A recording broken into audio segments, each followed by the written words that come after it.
They were constructing democracy. Բաքվում այսօր նստած է ժողովրդավարությունը։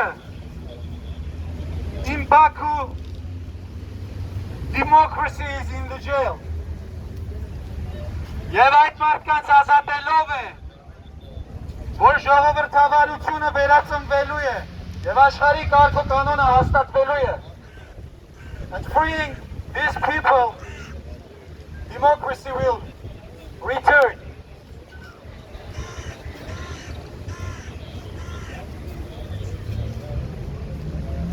Այնպես որ, սիրելի հայրենակիցներ, մենք որ այստեղ կանգնած ենք, միայն հայերիս իրավունքների համար չի, որ կանգնած ենք։ Մենք այստեղ ենք աշխարհի կարգ ու կանոնը հաստատելու եւ ժողովրդավարությունն ու մարդասիրությունը աշխարհում տարածելու եւ դա մենք անելու ենք մեր խիզախ պատաններին ազատվելով։ Stand for democracy!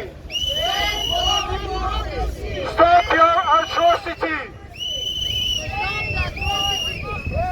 Stand for democracy! Stand for democracy! Stop your atrocity! Շնորհակալություն, ազատություն քաղբանտակյալներին եւ պատաններին։ We are Indian hostages! We are